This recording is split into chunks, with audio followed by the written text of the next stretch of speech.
Bienvenido, bienvenida un día más al canal. Como sabéis, todo mi contenido va dirigido a migrantes que están buscando empleo en España y una pregunta súper típica que siempre me surge es: Laura, ¿cómo son los procesos allá?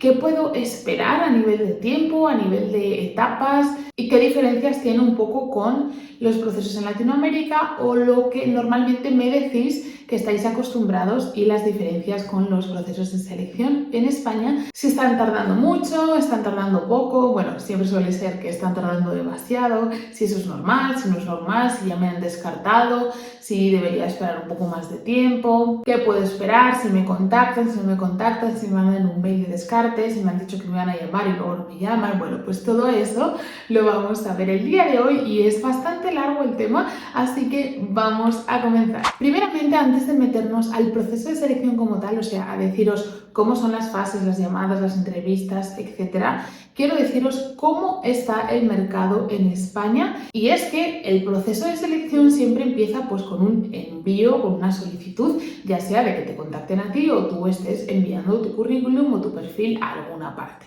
Ese realmente es el inicio del proceso de selección. Entonces, quiero que tengas algo muy claro de cómo es el mercado español a nivel laboral, y es que hay una tendencia cada vez más marcada que ahora está súper presente pero que se va a ir acentuando con el tiempo, que es no publicar oferta. Es decir, seguro que cuando estás buscando empleo lo que tú haces es abrir, por ejemplo, InfoJobs o abrir LinkedIn, ir al apartado de empleo y empezar a mandar currículums ahí. Bueno, pues eso cada vez es más limitado y te habrás dado cuenta porque probablemente alguna oferta a la que tú has aplicado, de repente vas a aplicar, hace un día que la han subido y ya hay 200 aplicantes.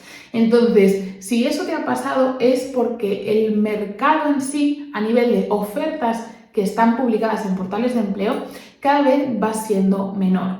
¿Por qué? Porque esto le supone dinerito a las empresas. Y como sabes, una empresa siempre tiene que mirar por dónde se puede ahorrar el dinero y ser más eficiente.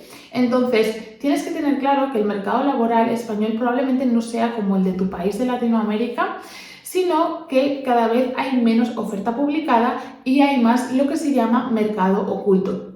Si has visto algunos de mis vídeos o has visto a otros creadores de contenido en temas de empleabilidad, te habrás fijado que probablemente hayan hablado del mercado oculto. ¿Qué es esto del mercado oculto? Pues son ofertas que no se publican como tal en los portales de empleo.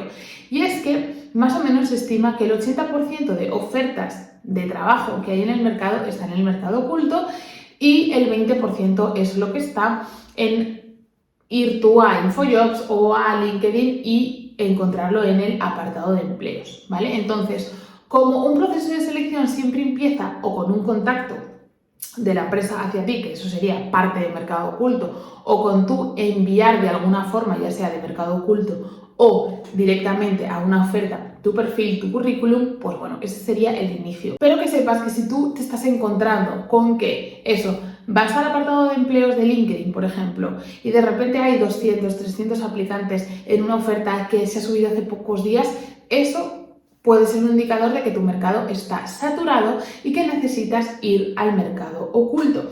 Porque si no, ¿qué está pasando? ¿Por qué no te llaman de esas ofertas que tú envías el currículum y eso? Después no te llaman. ¿Por qué? Porque estás compitiendo con esos 200 aplicantes que también han enviado su currículum antes que tú. ¿Y qué pasa? Que siempre alguien que tenga experiencia en España va a ir por delante tuyo ya de base. Entonces, es muy complicado encontrar empleo si tu única forma de hacerlo es enviar currículums a portales de empleo.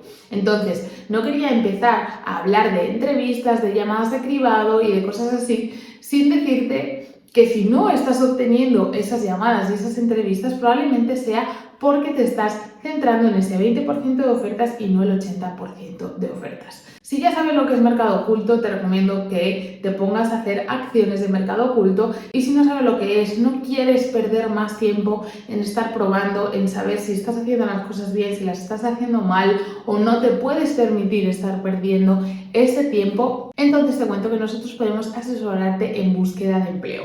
Tenemos un programa especializado 100% para migrantes donde te llevamos paso a paso con acompañamiento y seguimiento individualizado para que puedas entrar en ese mercado oculto y realmente conseguir una buena oportunidad con estabilidad, negociación de salario, buenas condiciones, etc.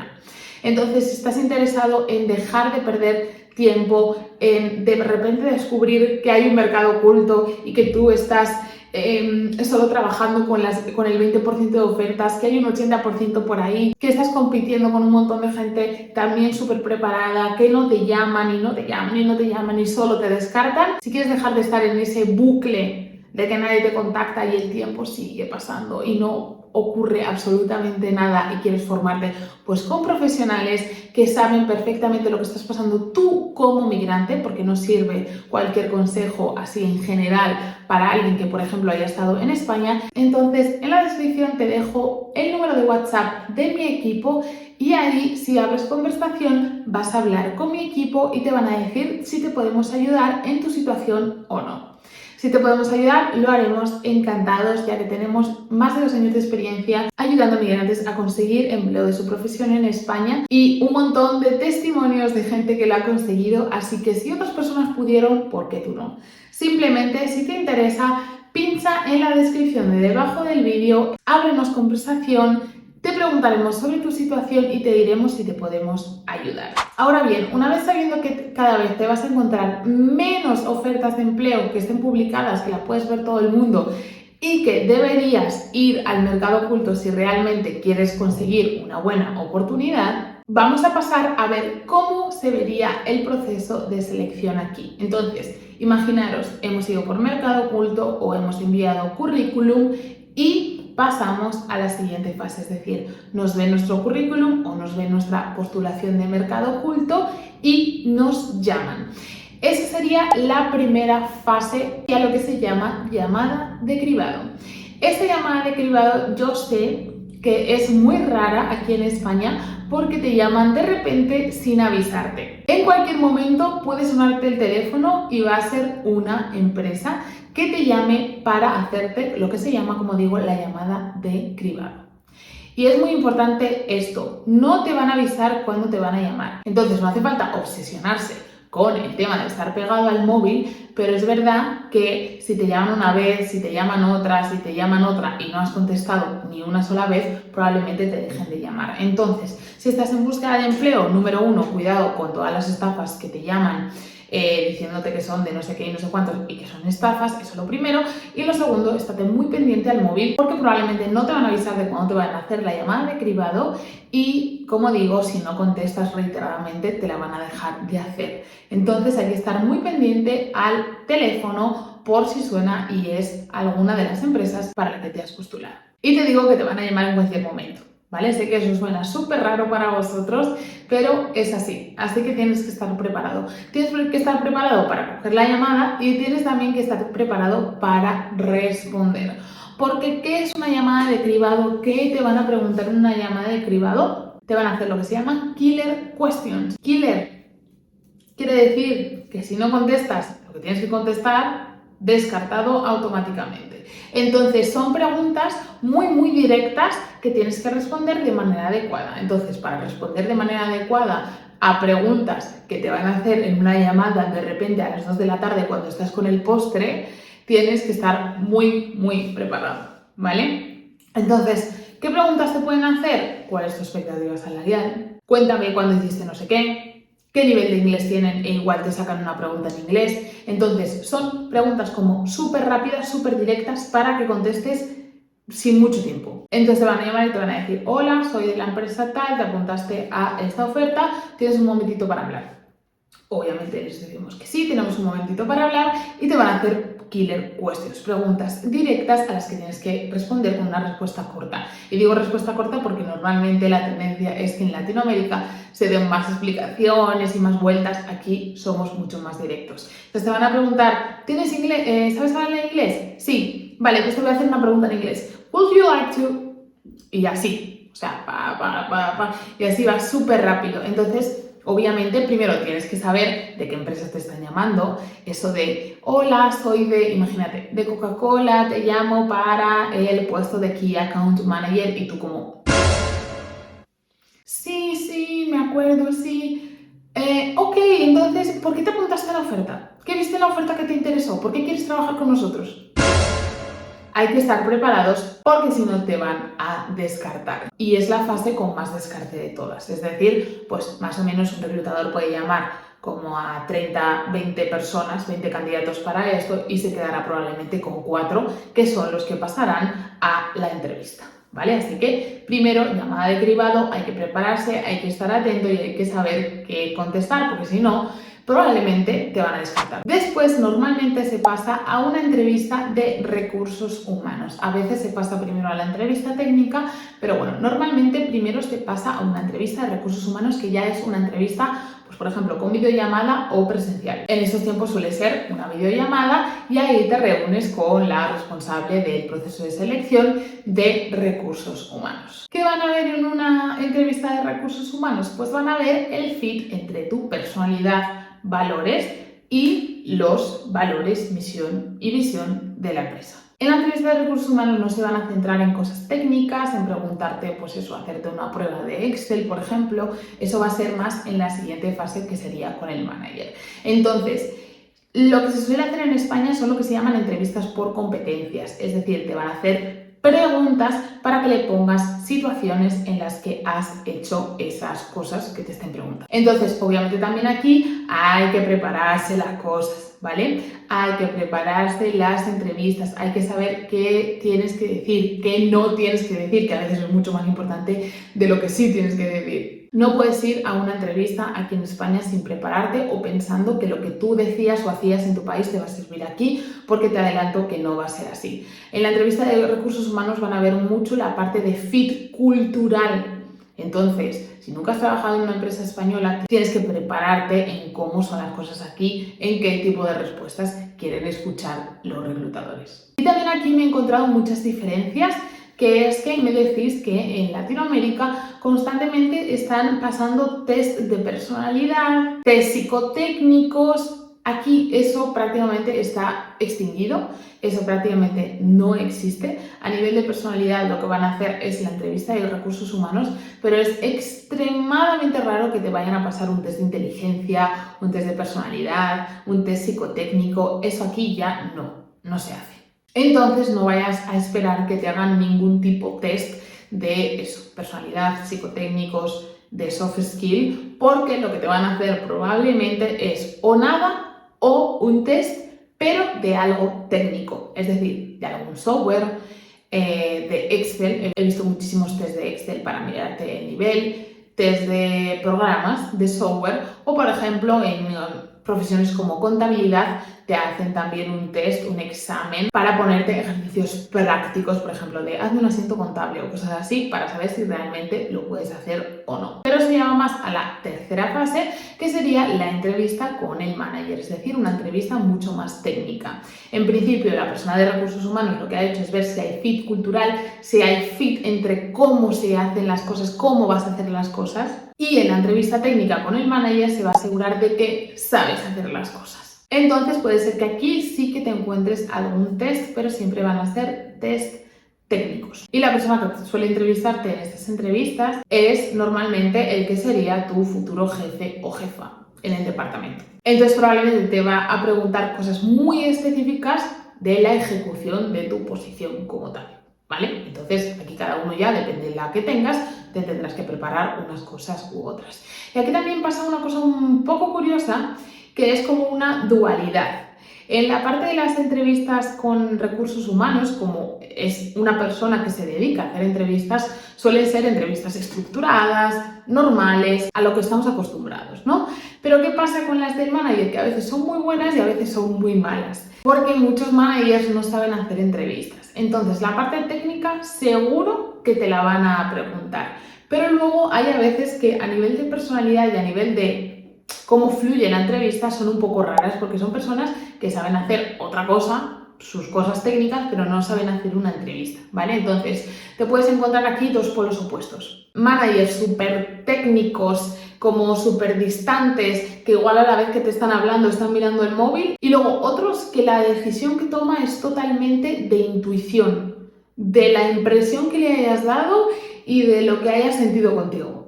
Entonces, normalmente en las entrevistas con el manager, pues tienes que prepararte muy bien la parte técnica. Obviamente hay cómo preparárselo, cómo hacer las cosas bien, que tienes que contestar, etcétera, pero muchas veces también pasa que depende mucho del feeling que haya con ese director, ese manager. Obviamente esto es más difícil de preparar, pero también se puede preparar de una forma muy guay para poder crear ese feeling, y es súper interesante hacer las entrevistas de esa manera, o sea, preparándote para crear ese feeling, porque hay muchos managers que, oye, no saben hacer entrevistas porque saben hacer pues, lo suyo, su trabajo, y se dejan llevar mucho por la intuición, por el feeling que le da a la persona, pero eso también se puede preparar, ¿vale? Pero que sepáis que a veces son un poco raras, ¿no? No son tan estructuradas porque obviamente son personas que no se dedican a hacer entrevistas, pero que lo tienen que hacer porque serían tus futuros jefes, ¿vale? Y luego ya la última parte, si existe, sería un check final pues con el CEO o con alguien superior a ese manager o director que te haya entrevistado. Esto suele ser normalmente una buena señal cuando ya es el check final, es decir, que has pasado como por tu manager, tu dirección y por recursos humanos. Si hay un check con el CEO, depende de lo grande o lo pequeña que sea la empresa, o un check con alguien más del departamento, suele ser una buena señal, porque estas entrevistas no suelen durar mucho, sino que son eso, un check final de a ver qué vibra das con esa persona importante que tiene que tomar la decisión. Ya, como os comento, depende cómo sea la empresa, ¿no? Si sos muy grande, pues no te vas a entrevistar con el CEO, probablemente te vayas a entrevistar con otro del departamento. Entonces, si tú llegas a ese check final, que es como una entrevista de, ay, no sé quién te tiene que ver, ven a las oficinas que te tiene que ver y tienes que hablar con él, suele ser una buena señal de decir, vale, ya, estamos, por ejemplo, entre dos candidatos, haz entrevista tú y decide con quién, ¿vale? Suele ser buena señal porque suele ser como la parte final de todo el proceso. Aquí también quiero hablar de tema de tiempos.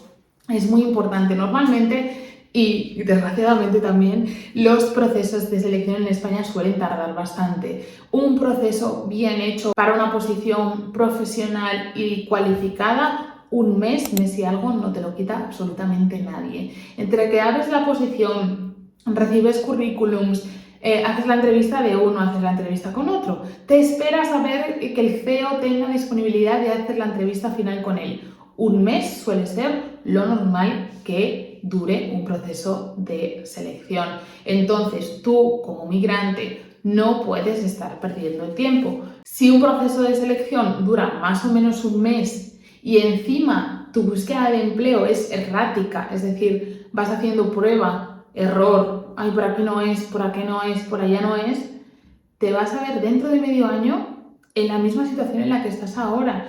Entonces, tienes que poner en una balanza si sigues con el prueba y error y perdiendo tiempo, o vas a tiro hecho, como decimos aquí, que es a saber lo que funciona y lo que te va a funcionar a ti personalmente. Ten en cuenta que los procesos son largos, o sea, comparados a Latinoamérica, lo que son es largos a nivel de tiempo. Entonces, no te puedes permitir, ya te digo, si un proceso de selección normalmente dura un mes, estoy hablando de procesos de selección de profesiones cualificadas, no te puedes permitir estar 2 o 3 meses haciendo una búsqueda de mando currículum por aquí y luego me di cuenta que no lo tenía que haber hecho, que tenía que haber mandado un currículum mejor hecho y no me han llamado por eso. ¿Sabes? O sea, por ejemplo, si tienes un currículum mal hecho, lo estás mandando a Nestlé y ya te han descartado, por mucho que tú luego vayas a mandar tu currículum bien hecho, ya te han descartado de Nestlé. Pueden verte, sí, pero probablemente no si te presentas la primera vez con un currículum bien hecho. Entonces, tienes que poner una balanza si vas a seguir en esa parte de lo estaré haciendo bien, no lo estaré haciendo bien, ups, luego me he dado cuenta que he perdido oportunidades por no estar haciéndolo bien porque no conoces el mercado, o también nosotros te podemos ayudar. Te recuerdo que si quieres que te ayudemos en todo este proceso y te acompañemos para que no cometas más errores y no pierdas buenas oportunidades por esos errores, te dejo en la descripción un enlace para que abras una conversación por WhatsApp y hablaremos contigo para ver si te podemos ayudar. Y luego ya esto lo voy a decir súper por encima, lo he mencionado en otros vídeos del canal, pero es muy largo de explicar, que es el tema de negociación. Solo voy a decir una cosa, que es que normalmente aquí siempre se negocia. O sea, yo como reclutadora tengo un 10% de personas que no me negocia. Es decir, cuando yo doy una oferta a un candidato, le digo, vale, pues te ofertamos el puesto y te lo ofertamos dándote, me lo invento, 30.000 al año. El 90% de candidatos negocia.